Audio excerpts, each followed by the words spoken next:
Hey everybody, welcome back. I was going to show you here something easy to make. I don't wear a ton of hats. I mean, some of my videos I have hats on, and been out doing a bunch of yard work today, so that's why. But this is my collection of hats. But I have them stacked on top of a cabinet in my man cave, so I'm just going to show you how to make one of these real quick. It's just a very simple little hat rack. And you just fold your hat in like that and slide it in, and it just sits on there. It's really real simple,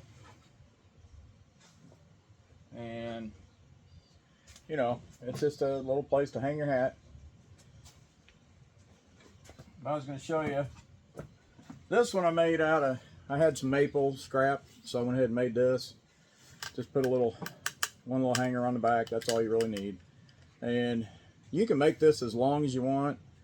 If I had more hats, I'd make one that stood on the, you know, went to the floor and then came up. But this is plenty for me.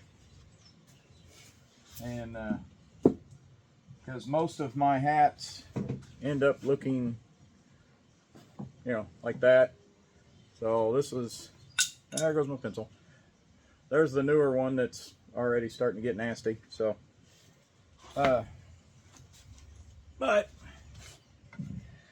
I got some walnut here, and I already did 3 of them.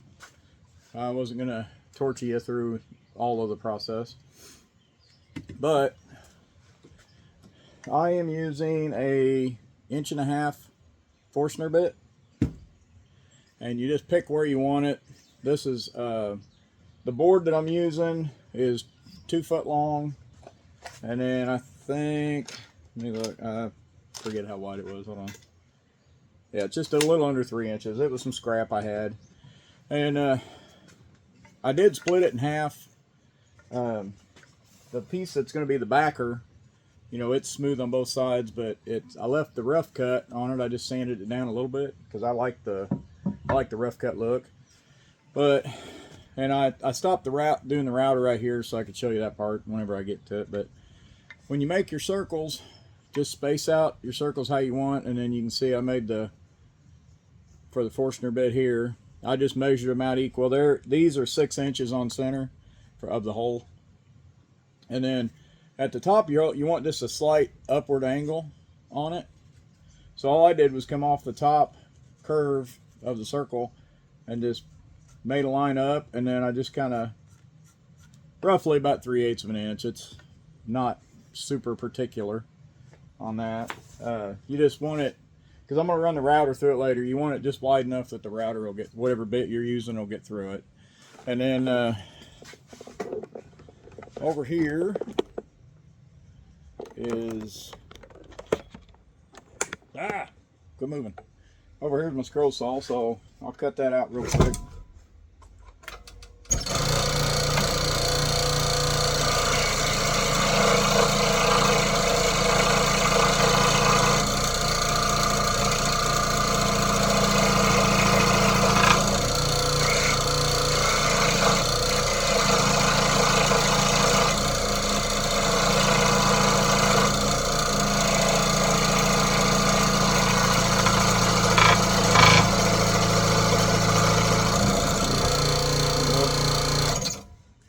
So, got that cut out, and something you can do, let me go this down here. Something that you can do when you're, any drill bit really, if you, on the back side, I'm going to route it out, but you want to keep it from, if you want to keep it from blowing out, you know, tearing up too bad on the back, put a little piece of scrap wood underneath of it, and then when you drill through it, it won't blow it out the back side. So just line up your bit where you got your marks.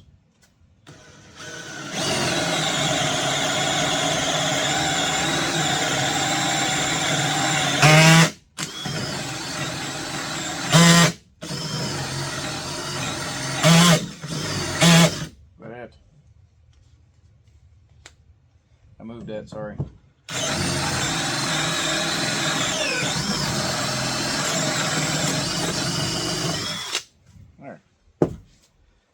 through it. Sorry, I hit the clutch on it and it went to very low on the clutch setting, so. And then you just pry your little piece out, maybe. I got it a little tight. There we go. So there's before you do the router on it. And then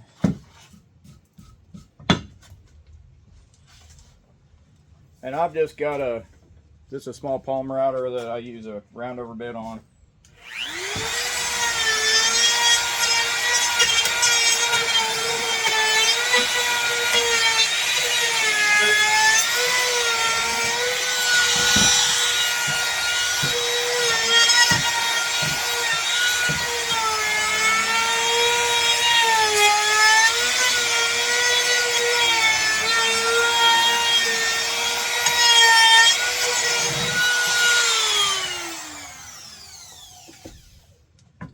And there you go.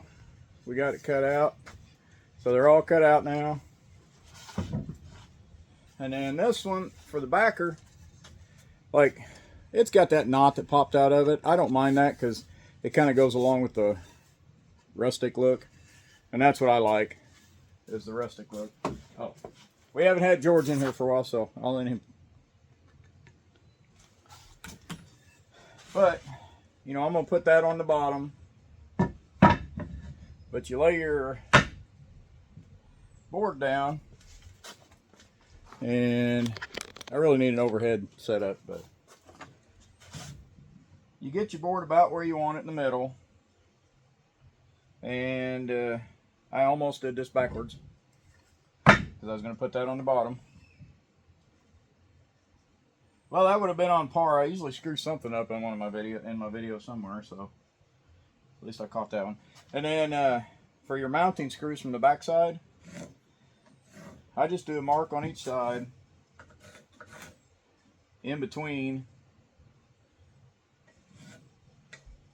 where the wood's at. And if you're somebody that wants ultra precision, you can measure it really fine and everything. I don't. This is supposed to look rustic. So, and then I'm gonna drill it from the front side.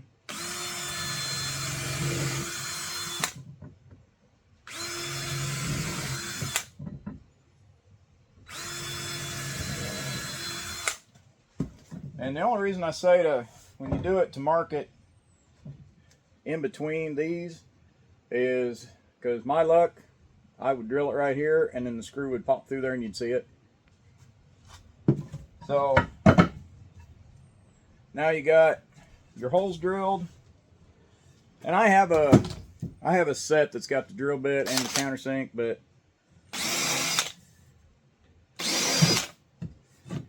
the drill bits aren't that long, so I do it like this. And then now I'll take the sander and get rid of the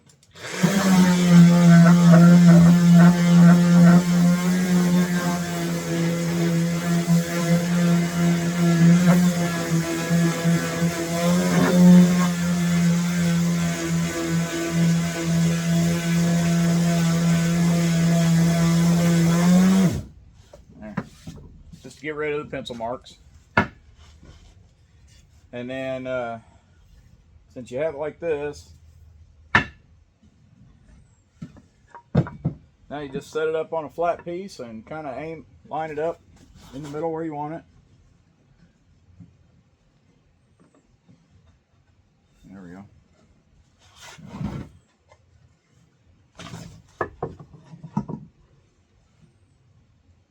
There we go. And get top and bottom about where you want them. Run your drill bit.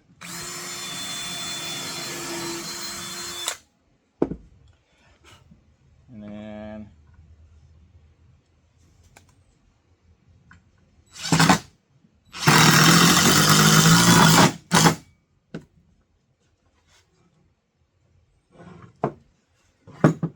that one, if you're happy with where that one landed, get the bottom exactly where you want it.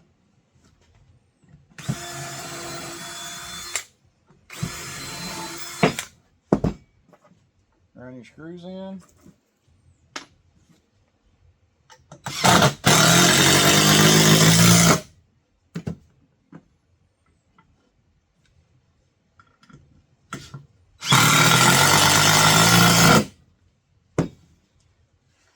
Got your screws in,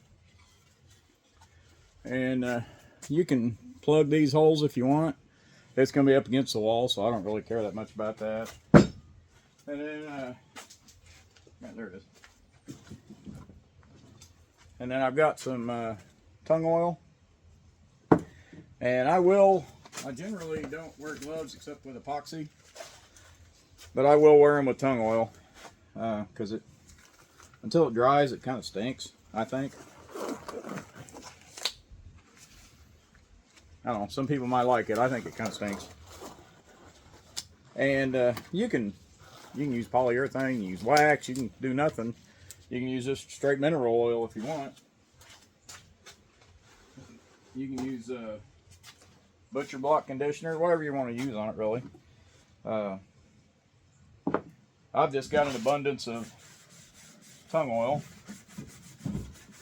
from an auction that there was a hardware store going out of business, and I bought a pallet full of stains and tung oils, and so I've got a lot of stain and a lot of tung oil and mineral spirits and all that stuff. But you know, that maple, I could have stained it. I don't ever recommend staining walnut, because it's too nice of a looking wood in of itself. But I mean, you can if you want, but I wouldn't. That's one of the big things about walnut, is it's a very nice looking wood. Now with the rough, it will take extra to get down in where all the rough cut's still at, but that's okay.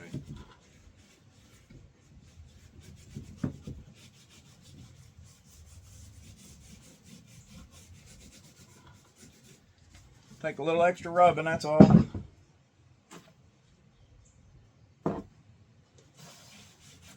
And if you wanted to spray it on, you can. If you got a big enough tub of it, I guess you could just dip this down in it.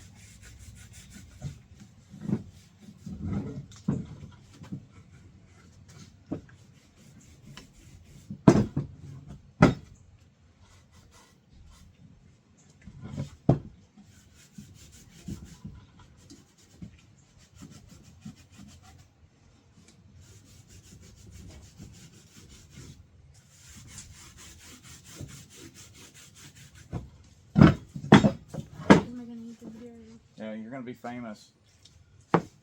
Not because you're on my channel.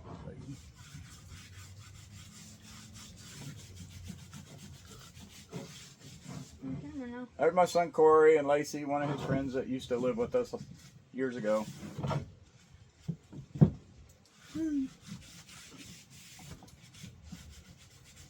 She's wanting to make a sword after you do that. Oh, yeah. Would you guys run in and grab me a water, and then we'll come out? We'll get it. Is the main gate door on it? It was.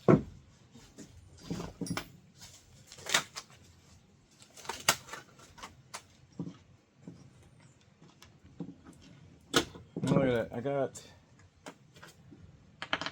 I got 4 drills out, and I still got to change bits. But you just grab one of these little hangers, and then just set that on there. Just get it somewhere close to middle.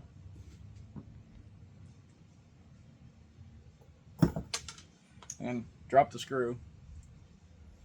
That's an essential part of it. You got to drop the screw.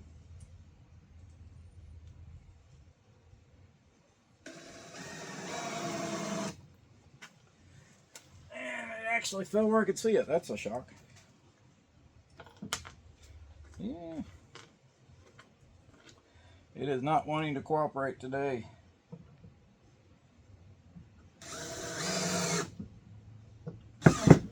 So, but there you go. And I just put it down in a bunch of sawdust. So, let me wipe that off. Okay. But you just kind of let it dry. Let it soak in a little bit. But there's how to make one. And then, see, you can hang your stuff on it. So, thanks for watching, everybody. Have a great day. Don't forget to like, comment, all that good stuff. Thanks, bye.